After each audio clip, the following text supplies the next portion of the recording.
Caleb Reeds was not a man of surprises. His days were ruled by sunrises, soil, and the sound of the wind pushing wheat fields like ocean waves.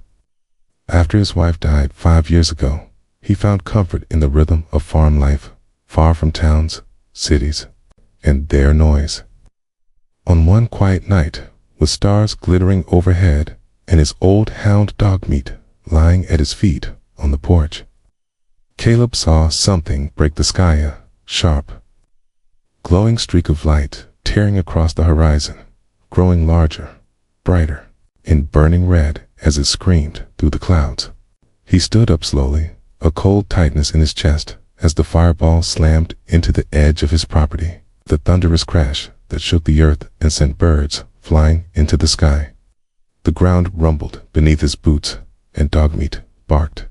Nervously, grabbing his flashlight and shotgun, Caleb drove his pickup toward the smoke curling up from the wheat fields, heart pounding harder than it had in years. As he approached the crash site, the air smelled sharp and metallic, tinged with something electric and strange. The wheat was flattened in a circle around a blackened crater that steamed in the moonlight. The soil cracked and glowing at the center. In the middle sat something smooth, silver and egg-shaped, definitely not a meteor. Caleb moved closer, slowly, the light from his flashlight reflecting off the curved surface of the object. It hissed suddenly, making him flinch, and a panel on its side slid open with a soft, eerie click. Inside, resting in a small cocoon of glowing blue light, is a tiny creature barely the size of a toddler with thin arms, grayish lavender skin, large glowing eyes, and a small crest of soft, silver-white hair. Caleb's first instinct was to run, but the thing looked fragile, almost peaceful. Its small chest rising and falling in sleep, or maybe unconsciousness. Against every instinct in his body, Caleb reached in and gently lifted the creature. It was warm and surprisingly light. Tave stirred in his arms, but didn't cry. Its glowing eyes blinked open once, looked at him, and then it curled against his chest. He didn't understand what it was or how it got here, but something about the way it clung to him reminded him of holding his daughter long ago. He took it home, wrapped it in one of Sarah's old quilts, and laid it gently in the guest room. The next morning, the creature sat up and mimicked his movements, watching him with deep curiosity. Caleb, unsure what else to call it, named the child Nova. He told no one about what had happened, not the sheriff, not the state troopers who might show up, not the government, and certainly not the neighbors. Nova grew quickly, more quickly than any child should. Within weeks, the child could walk, talk in broken English, and help around the farm. There was something calming about Nova's presence, something unexplainable, like the air shifted when they were near. Caleb taught Nova how to plant beans, how to feed the chickens, how to fix a fence, and how to play catch. The child laughed in strange, ringing tones and sometimes hummed tunes Caleb didn't recognize. But it wasn't all peaceful. Sometimes Nova would wake up screaming in the night, eyes glowing brighter than usual, whispering words in an alien tongue. One morning, Caleb found strange burn marks on the barn door in the shape of circles and lines he couldn't decipher. The power flickered often now, and sometimes Caleb swore he saw things moving in the distant shadows that disappeared when he turned to look. Despite it all, he never felt afraid of Nova. What scared him more was what might be looking for. Then, he started keeping his shotgun close again, watching the skies more than he used to. One night, Nova asked a strange question in their soft, musical voice. "Caleb, where is Mother with silver fire?" He didn't know what to say, so he said nothing. That night, while Caleb lay awake, staring at the ceiling, Nova stood the window, eyes glowing faintly, whispering to the stars in a language not of Earth, far above the planet. Unknown to any radar or telescope, a long-forgotten warship stirred. On board, in the frozen dark, A command console blinked back to life. Deep within the ship, something ancient and powerful opened its eyes. A pulse, soft but undeniable, rang through space, a signal that had once been thought lost. Somewhere, in the vastness of the galaxy, a queen awoke, her eyes burning with fury and longing. She had been silent for a decade, thought dead by her enemies, hidden by her loyal few, but now she knew her child lived, and she had found the trail back. On Earth, Caleb woke from a troubled sleep with the feeling that something had changed. Though the skies were calm and the fields were still, the wind whispered through the wheat, but it didn't sound the same anymore. Something was coming. And this time, it wasn't a falling star, far away from Earth, beyond human maps and names. The Orthex belt floated in silence, a graveyard of old ships and forgotten battles, where drifting machines blinked no more and metal bones turned slowly in the cold. Deep inside, the largest wreck, hidden under layers of broken armor and asteroid dust. An ancient Illyron warship lay in sleep mode, its systems dark for nearly 10 years. But on this day, something pulsed from the blackest signal, faint but exact, tapping a code that only one being in the galaxy could feel. In a chamber of black crystal and silver vines, a pod of living metal opened slowly with a soft hiss, releasing steam and light. Inside, Queen Thalzera of the Illyron Dominion opened her eyes. Her long limbs unfolded, her glowing white hair crackling with static, her lavender skin shimmering faintly in the chamber's light.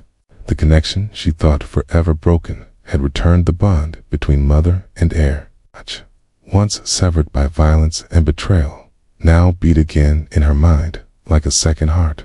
But Tart was alive. That should have been impossible. Thalzera stepped from the pod with no hesitation, her mind flooding with images that didn't belong to her. A pale sky, a wooden home, a human male, a child laughing, running in sunlight. These images were soft, confusing, and wrapped in warmth, not war. But the queen had no room for softness. Her child had been taken from her during the last rebellion, during the great palace fire when traitors broke the golden gates, and she had been forced to flee into exile, thinking her baby lost in the flames. 10 years of silence, 10 years of pain and frozen sleep. But now she was awake and angry. The warship around her groaned as its systems slowly rebooted. Lights came on one by one, and the Queen's loyal AI, known only as Varel, returned to consciousness, its voice echoing in the chamber. Royal link re-established. Heir's signal detected. Origin planet. Sol 3 classification. Primitive. Species. Human. Thalzera's eyes narrowed. Earth. The name was unfamiliar to her, but the system was known, a forgotten place at the edge of mapped space. It's barely worth noting, with no alliances, no threats, no voice in galactic matters. That made it perfect for hiding. Someone had taken her child there, or something.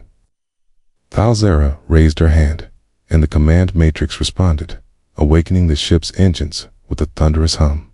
Old lights lit up across its halls. Power returned to weapons, shields, and scanners. Her ship, the Serpent's Mercy, turned slowly in the dark and locked onto the path toward Earth. The Queen walked alone through the halls, her long cloak dragging behind her, her thoughts sharp and bitter.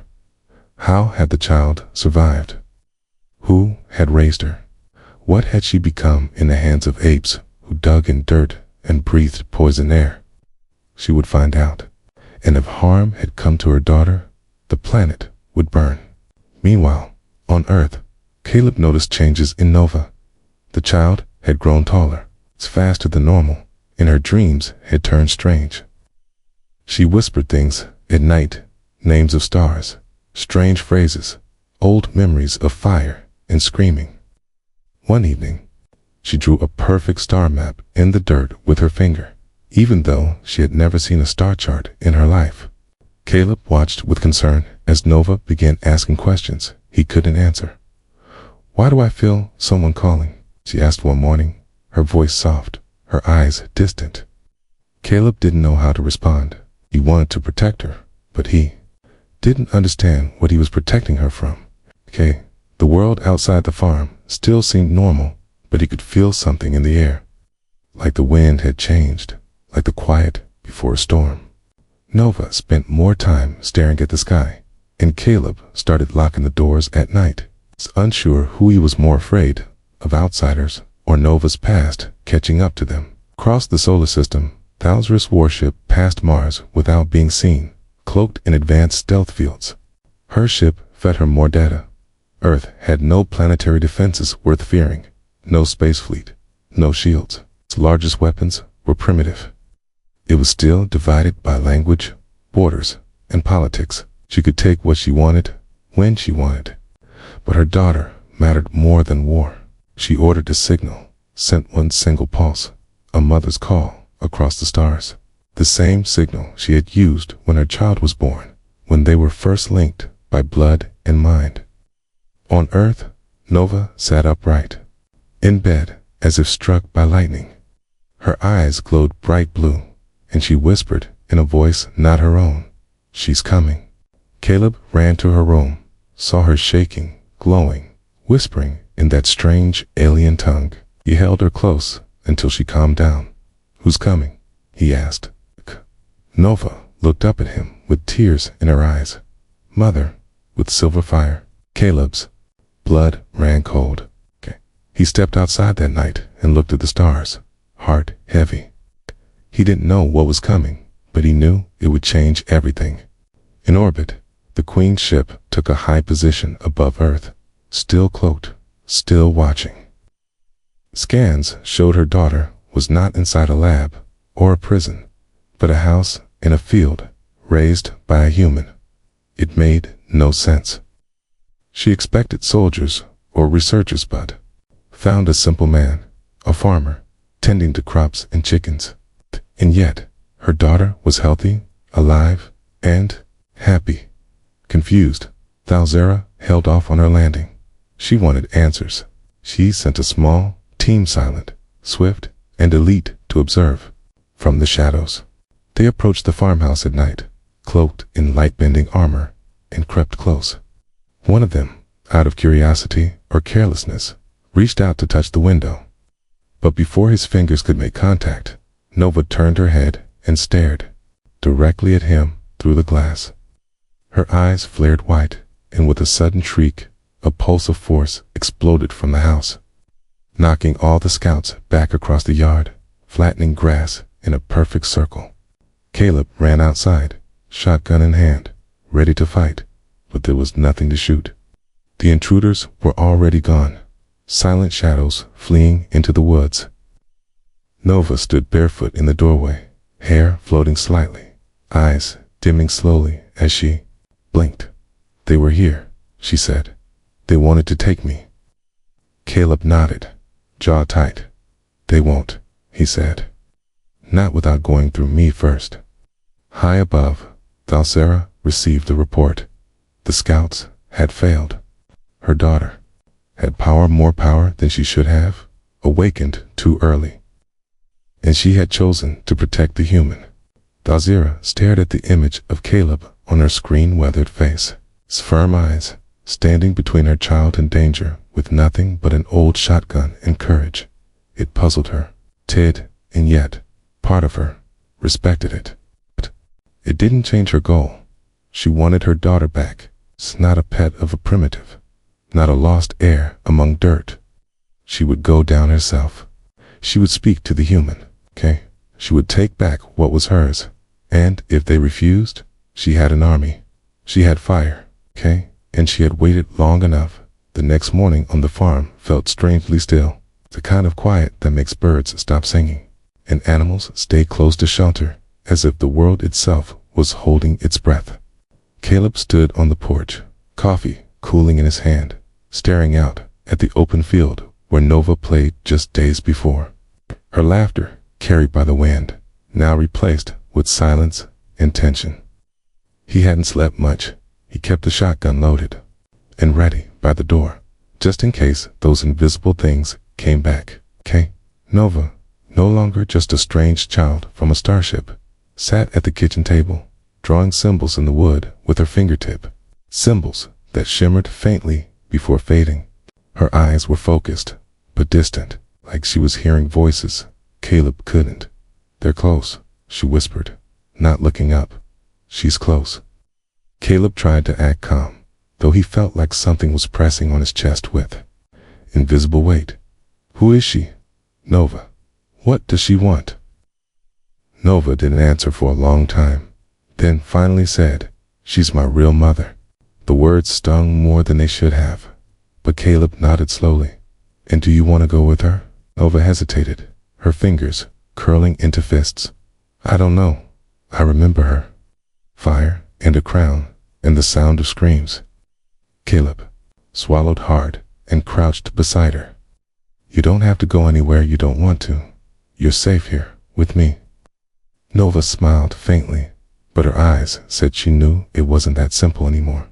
That night, the stars above the farm flickered in an unnatural way, blinking, not like distant suns, but like something hiding between them. Then, without warning, a low hum filled the air, not loud, but deep, felt more in the bones than heard in the ears. Caleb stepped outside with the shotgun and froze. Above the treetops, descending slowly and silently, was a ship unlike anything he had ever seen. It was shaped like a silver wing, glowing softly at the edges, the air around it swirling as if gravity itself bent. The ship touched down just beyond the fields, not crushing the crops, but parting them, as if the earth gave way out of respect or fear.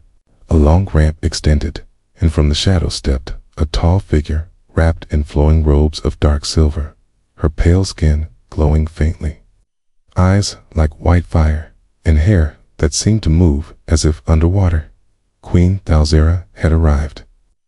Caleb gripped his shotgun tighter as she walked toward him, calm and without fear. Nova stood beside him, her hand slipping into his. The queen stopped 10 feet away and looked at them both. When she spoke, her voice echoed oddly, as if it came from everywhere at once. "You have something that belongs to me." Caleb didn't flinch. "She's not a thing. She's a child. She's here because someone let her fall." Thalzera tilted her head, studying him. "She is my blood, my air. I felt her pain. I woke from exile to find her. You, ... you are a farmer." "A farmer who raised her," Caleb said, standing tall. "Who taught her to read and plant and be kind." "What did you teach her how to conquer?" The queen's eyes narrowed. "You do not understand what she is. She is not human. She is meant to rule, not ... feed chickens." Nova stepped forward. "I like feeding chickens." Thalzera looked at her daughter, her gaze softening for the first time. "You are strong. You woke the pulse. The galaxy will bend to your will, as it should. But not if you stay here." Nova looked from her mother to Caleb, then back again. "You said you were dead." Thalzera knelt before her. "I was lost. But now I'm here." Caleb raised the shotgun slightly. "She stays if she chooses. And if you try to take her, you'll have to go through me." Thalzera stood. Slowly, her expression unreadable. "You are brave. But you are small. Do not test me." At that moment, another ship arrived, breaking the clouds like a hammer from heaven. It was larger, louder, and not cloaked. Military, human-made. It hovered above the field, spotlights cutting through the night. Loudspeakers blared. "This is the United Earth Security Council. Stand down and prepare for communication." Caleb's heart sank. Someone must have seen the queen's ship. He glanced at her, but Thalzera remained calm. "They come late," she said, "but they will come." Troop transports descended, soldiers in black armor fanning out, rifles pointed but trembling slightly. A man in a suit approached with 2 guards. "Sir, ma'am," he said, eyeing Caleb, Nova, and Thalzera. "We've received reports of non-human contact. We're here to ensure safety and proper containment." "She's not a threat," Caleb said. "They're not here to hurt anyone that remains to be seen," the agent replied. "We have orders. The child comes with us." Thalzera took a step forward, and in an instant her body flared with light. Every weapon turned toward her immediately, but she raised one hand, and the rifles melted in their soldiers' hands like wax. The agent stumbled back in panic. "How? You will not take her," the queen said, her voice crackling with energy. "She is mine by blood, and no army of men in black vests will change that." Nova grabbed Caleb's hand, trembling. "Stop," she whispered, louder than thunder. "No more fighting." A shockwave burst from her again, knocking soldiers off their feet and sending both ships shaking. Thalzera looked at her daughter in awe. "Your power grows," she whispered. Caleb helped Nova stay on her feet. "This has to stop. No more guns. No more threats." Thalzera stared at him. "Then choose. She comes with me, and you never see her again, or she stays, and I declare war on this planet to reclaim her." Caleb looked down at Nova. "It's your choice, not mine," he said gently. Nova stood between them, her voice clear and strong. "I'm not leaving, not now. I need more time. I don't want anyone to fight." Thalzera was silent for a long time. Then she nodded once. "One cycle," she said. "One Earth year. I will return, and then you will decide. Child or queen, peace or fire." She turned and walked back to her ship, which rose silently and vanished without light. The human soldiers were still recovering, confused and shaken. Caleb picked up Nova and carried her inside. "Are you okay?" he asked. She nodded, burying her face in his shirt. "1 year," she whispered, "and then everything changes." Caleb looked out the window at the empty sky. 1 year. The countdown had already begun. The year passed faster than anyone expected, but each day of it felt heavy, like something large and silent watched from above, waiting for the clock to strike. The end. Since the Queen's visit, Earth had changed. News of the landing leaked despite government control. And though the officials denied it all, grainy footage, whispers, witness accounts spread like wildfire online, showing glimpses of a glowing woman, a strange ship, and a child whose screams shattered windows. The world debated, was it a trick, an alien lie, or the beginning of the end? And through it all, Caleb did what he had always done, tended his farm, raised Nova, and watched the sky every night for signs of what would come. But things didn't stay simple. Men in suits came by more often. Not the rough agents from before, but scientists, generals, and politicians dressed like neighbors, all wanting to talk, to help, to understand. But Caleb didn't trust them, and neither did Nova, who had grown stronger and stranger with each passing week. She could move objects without touching them, could speak words that echoed across empty fields. Sometimes she would sit for hours in silence, her eyes glowing softly as if staring at something Caleb couldn't see. He worried for her, not because she frightened him, but because she seemed torn between 2 worlds, one of dirt and chores and bedtime stories, and one of stars, fire, and power she hadn't asked for. One afternoon, a new visitor arrived, an older woman named Dr. Lynn Arvid, gray-haired but sharp-eyed, who said she worked for the Global Defense Assembly. A new branch formed in response to interstellar awareness, a soft phrase for we know they're out there now. She was calm, polite, and didn't treat Nova like a lab experiment or a weapon, which is why Caleb allowed her to return. Over time, Len and Nova formed a quiet bond, and the doctor began helping Nova understand her abilities through science and calm guidance instead of fear. Lynn told Caleb the truth that Earth was not ready for war with the stars. That Thousaurus ship had passed Jupiter's orbit again, visible but very real, and that powerful nations had started building weapons in secret while pretending everything was fine. She said they needed time, needed Nova's help to prepare, in case peace failed and the Queen returned with fire instead of words. Caleb listened, torn between wanting to protect his daughter and fearing what would happen if the world tried to use her. But Lynn promised she would protect Nova too, and after many long nights, he agreed to let her help in small ways. Nova started training with her abilities, not to fight, but to understand how to sense minds, spend light, and even touch machines with her thoughts. She learned fast, faster than any human ever could, because deep down, she wasn't fully human.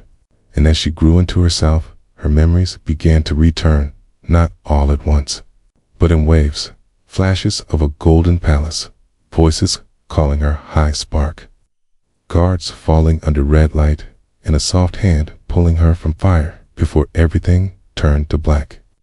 She remembered Thousaura, but not just as a queen. She remembered lullabies in a language older than Earth, warmth and love before the war shattered it all.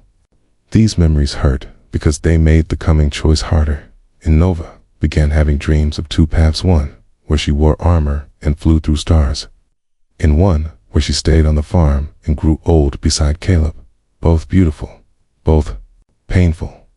Meanwhile, the world braced itself. Satellites caught flickers in deep space.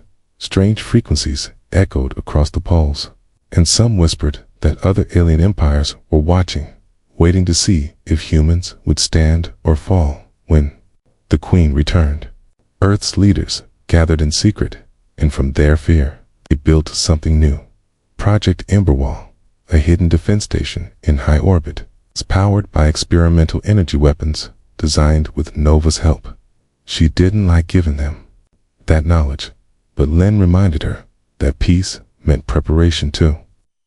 And Nova agreed, if only to protect the planet she now loved. Emberwall became Earth's silent answer to the Queen, not a declaration of war, but a shield raised high above the clouds, and Caleb watched it pass overhead every night like a new star, praying it would never have to fire. The final week arrived. Like thunder behind a curtain, Nova grew quieter, her glow steadier. And one night she stood in the middle of the field, barefoot, arms out, and called silently to the sky. Above, the clouds parted, and a shape shimmered into view. Long and sharp, like a silver blade, the serpent's mercy had returned. It hovered in silence, casting no shadow. But its presence was heavy enough to crush the air itself, and from its side, a beam of light lowered gently to the ground. Thousaura stepped through, dressed in new armor that gleamed like starlight, her crown replaced with a band of living metal that moved across her brow like thought itself. Caleb stood beside Nova, Lynn a few steps back, soldiers hidden in the trees beyond the field, watching, but told not to fire unless attacked. The Queen looked at her daughter, her expression unreadable, then at Caleb, and said, "Only, it is time." Nova didn't move, her hands shaking slightly. "Do you love me?" she asked quietly. Thousaura blinked, surprised by the question, then knelt slowly. "More than worlds," she said, "but love must not make you weak." Nova looked at Caleb, who gave a small nod, hiding the pain in his eyes, then looked back at her mother. "And what if I don't want to rule?" Thousaura stood again. "Then you choose a smaller path, but your power will never be small, and someday it will be feared by those you love unless you learn to command it." Nova turned to Lynn. "Will humanity ever accept someone like me?" Lynn replied gently, "Not all at once, but we will fight to earn your trust, just like you've earned ours." Nova stood in silence, the world holding its breath, and then she said, "I will not leave. Not yet. I will help Earth stand, but I will not be a weapon. I will be a bridge."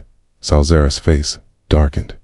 That is not the answer I wanted, but it's the one I chose, Nova said, voice steady now. Thalzara looked to the sky, perhaps waiting for some unseen sign, then sighed and turned back to her ship. You have one solar orbit, she said coldly. Prove your world is worthy of you. Or, next time, I will not come alone. She vanished into light, and the Serpent's Mercy rose without a sound, disappearing into space once more. Caleb exhaled slowly. Lynn lowered her guard, and Nova, tired but unbroken, walked back to the house, stars watching her every step. Nova woke before the sun and stood at the edge of the field, staring toward the sky that still held faint stars. Like fading dreams, her thoughts tangled with memories she didn't ask for and choices she didn't want to make. The wind was cold, but she didn't feel it. Her body warmed by something deeper, something old and strong that hummed beneath her skin, like the quiet breath of a storm waiting to rise. It had been almost a full year since Thalzara returned to the stars and left Nova with a warning, and in that time, Earth had changed. Countries stopped fighting each other and started building. Not because they trusted each other, but because they all feared what might come back through the sky. Emberwall, the great space station Nova helped design, now circled the Earth like a silent guardian, bristling with new energy weapons and shields powered by tech they barely understood. Tech Nova had touched and shaped, but now feared might be used against the wrong enemies. She didn't want to see Earth burn or become another empire under a glowing crown, okay? And she didn't want to lose the only real father she'd ever known, Caleb, the farmer who raised her, fed her, taught her right from wrong, and never once treated her like a tool or a secret or a burden. But she also couldn't ignore the part of herself that felt the pull of the stars. The voice that sometimes whispered in her dreams in Thalzara's tongue, calling her high spark, urging her to remember who she was born to be, not who she chose to be. This was a battle she fought quietly every day, and lately it had become harder to ignore. Caleb watched her from the porch, holding his coffee like he always did, pretending not to worry. But Nova could feel the fear in him, not for himself, but for her, and she knew the time was near the moment when talk would end and action would begin. The next day, Nova received a signal from orbit, a private message encoded with ancient symbols only she could read. A message from Thalzara herself, simple and clear. Your time has come at me, where the stars first found you, or I will come and choose for you. Nova didn't tell Caleb right away, but he noticed her silence, her long stares at the sky, and that night he sat beside her and said, "You're going, aren't you?" Not angry, just tired. She nodded slowly and whispered, "I have to know." Caleb didn't stop her, didn't beg her to stay, but handed her a small pendant she once wore as a baby, one he found near the crash site, still warm when he picked her up from the wreckage. "Whatever you decide," he said, "come back with the truth, not someone else's dream." She hugged him tight, then left before dawn, walking alone to the crater where it all began, the earth still scarred from the crash. The trees twisted slightly from whatever energy had leaked into the soil long ago. There, in silence, she waited, and as the first light of morning broke across the sky, the clouds opened and a narrow ship descended slowly, silent as breath, touching the ground like it had always belonged. From it stepped Thalzara, unchanged, regal and cold, her eyes softening only slightly as she looked at her daughter. They didn't speak right away, just stood facing each other, time stretching like a string pulled tight between them, and then finally, Nova said, "Why me?"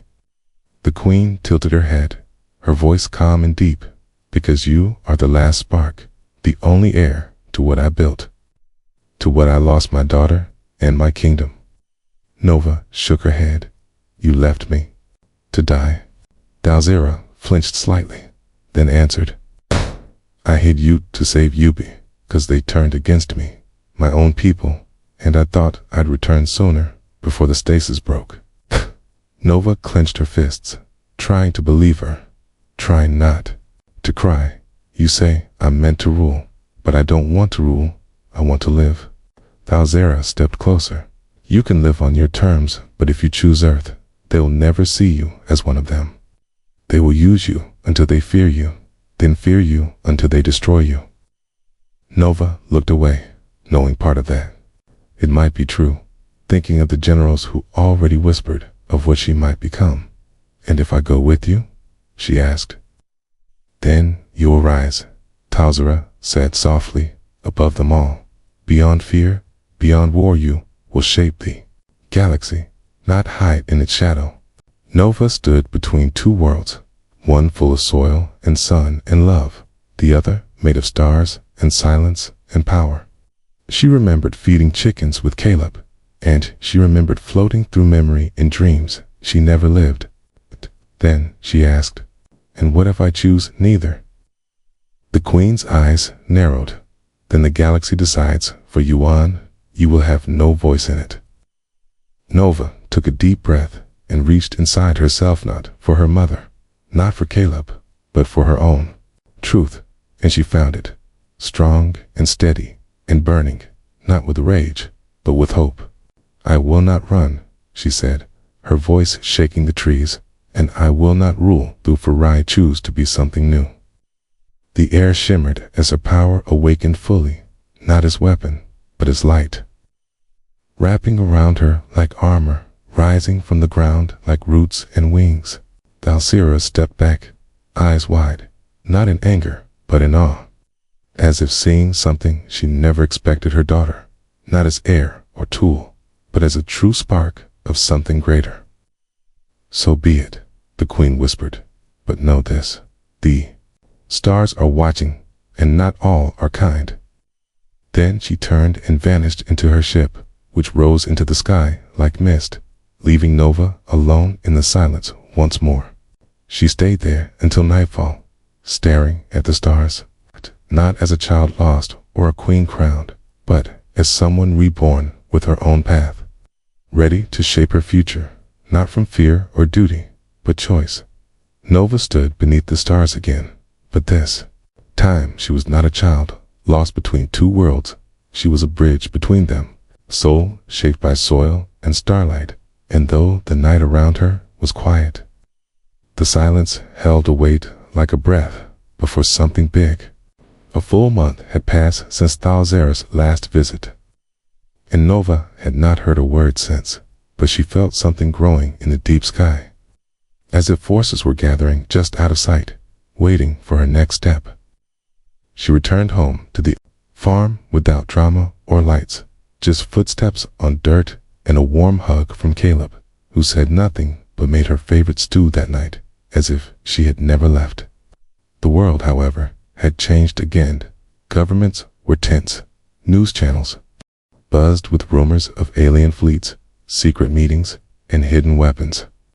And while leaders smiled for the cameras, Nova sensed fear boiling beneath the surface.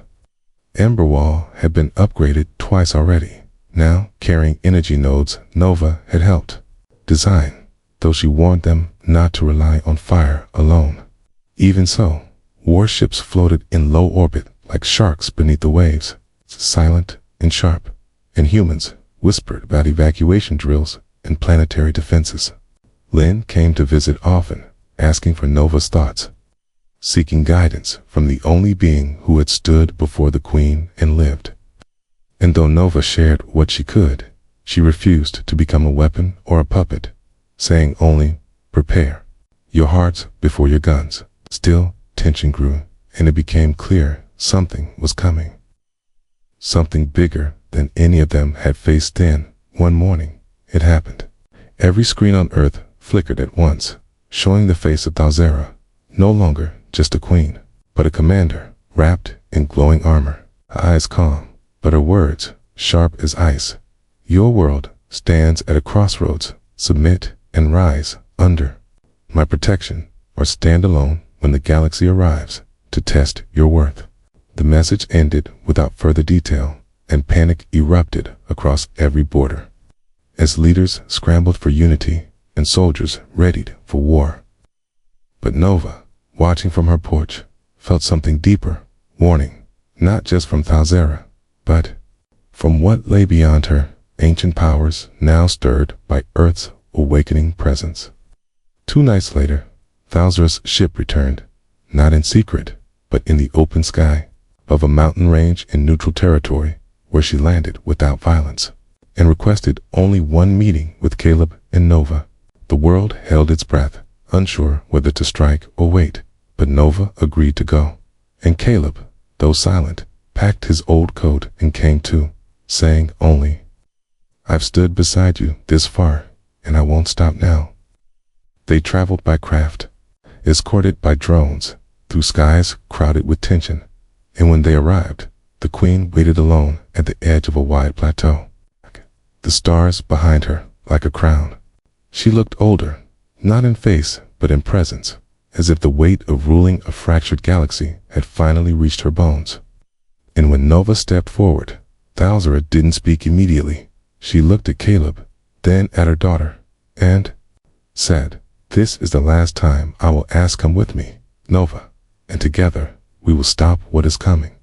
I do not ask you to rule through fear, but to lead through strength, for they will not listen to peace if peace is weak." Nova stepped closer, her eyes glowing faintly, not from anger, but from steady power. "What is coming?" she asked. And Thalzera answered quietly, "The silent fold of force that devours stars, ancient and patient, watching from the void between systems. They know of Earth now, and they are coming, not with words, but with hunger." The truth landed like thunder, not loud, but shaking the soul, and Nova looked to Caleb, who stood still, his eyes locked on the queen. "Why us?" he asked, simply. "Because your world is young, bright, and dangerous, or people dare to dream, to build, to fight. That makes you both a threat and a hope," Thalzera replied. Nova felt it, then not fear, but purpose. Her choice would not only decide her path, but Earth's fate, and perhaps the fate of other worlds too.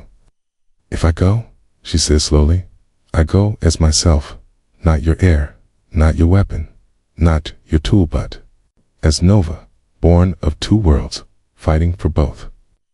Thalzera nodded, something like pride in her gaze, and extended a hand, but Caleb stepped forward, his voice steady. "And what about Earth if she leaves? What happens to us?" The queen looked at him, and for the first time, she bowed her head slightly. "I offer alliance through alliance if Earth accepts it, not through submission, but partnership. Nova's path will show them the way, if they choose to follow." The word surprised even Nova, and for a long moment, silence held them all. Then Nova reached out and touched her mother's hand, not in surrender, but agreement. She would go not to rule, but to guide, to learn, to protect, and to return one day when Earth needed her most. Caleb hugged her tight, saying nothing, just breathing in the moment, and Nova whispered, "I'll come back, I promise." And then she stepped aboard the ship, not as a prisoner or a princess, but as a spark between stars. The world watched her leave, uncertain and afraid, but also full of wonder, for in a single girl raised by a farmer, Earth had sent its first true voice into the galaxy, not with weapons, but with choice.